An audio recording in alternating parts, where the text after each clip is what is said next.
Hello friends, नई नई और मज़ेदार कहानियाँ सुनने के लिए हमारा चैनल ज़रूर सब्सक्राइब करें।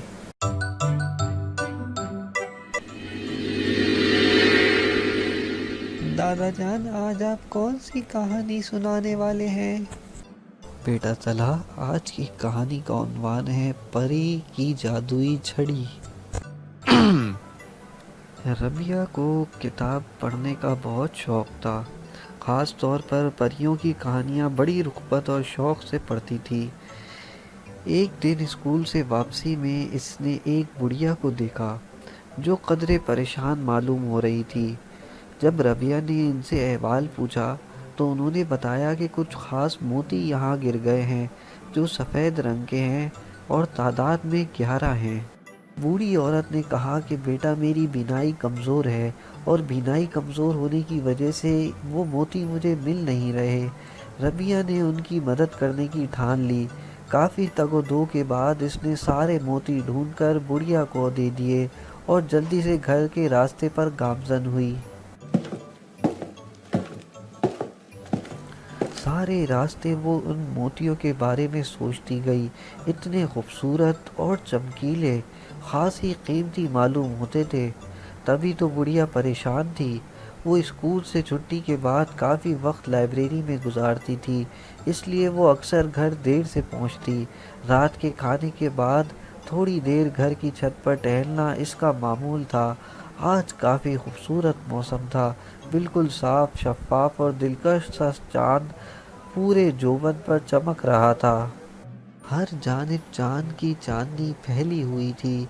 हवा से पत्तों की हल्की हल्की सरसराहट सुनाई देती थी कि अचानक हर जानिब भीनी भीनी खुशबू फैलने लगी। दूर से एक रोशनी का हाला करीब आने लगा, जैसे चाँद बासी धरती की जानिब रख्ते सफ़र कर रहे हों। आहिस्ता आहिस्ता मंजर साफ हो रहा था। उसकी उड़ान कुछ तितली की मानिंद थी। बिल आखिर वो चीज़ करीब आ गई। वो एक बहुत हसीन व जमीन, सफ़ेद लिबास में मलबूस, हाथ में छड़ी लिए एक परी थी। जी हाँ बेटा तला, तुमने सही सुना। रबिया के सामने परी आ चुकी थी। चांद की किरणों से बना परी का आंचल, परी के हाथ में मोतियों की छड़ी, परी के चेहरे पर हर वक्त नूर का हाला, जिस्म पे जैसे चांदनी की मूरत। रबिया थोड़ी सी परेशान हो गई थी ये सब देखकर, लेकिन परी ने इसे हौसला दिया कि वो उसके एहसान का बदला चुकाने आई है। परी ने इसे बताया कि स्कूल के बाद इसने जिस बुढ़िया की मदद की थी, असल में वो मैं थी। मुझे सब चांद की परी कहते हैं। पर जो मोती तुमने मुझे ढूंढ कर दिए थे, असल में वो मेरी छड़ी के थे जो शैतानी कुव्वतों से लड़ते हुए टूट गए थे। इसके टूटते ही मेरे जिस्म की ताकत ख़त्म हो गई थी और मैं बूढ़ी नज़र आने लगी। लेकिन वो मोती जिस जगह गिरे थे वो तुम्हारे स्कूल के पास की जगह थी, जहाँ तुम्हारे जैसे नेक दिल लड़की ने मेरी मदद की। मैं तुम्हारी कोई भी ख्वाहिश पूरी करूँगी। रबिया ने झट से परिस्तान देखने की ख्वाहिश जाहिर कर दी। परी ने रबिया का हाथ पकड़ा और छड़ी घुमाई तो वो फौरन परिस्तान के दरवाजे पर पहुंच गई, जो बादलों और ओस से ढका हुआ था। वो अंदर दाखिल हुई। परिस्तान बहुत हसीन और दिलकश था। लाल, नीले, पीले, सुनहरी, नारंगी और गुलाबी हर रंग के परों वाली परियां वहाँ मौजूद थीं। चांद परी की शान सबसे अलग थी। हर रंग के फूलों से लदी डालियाँ वहाँ मौजूद थीं।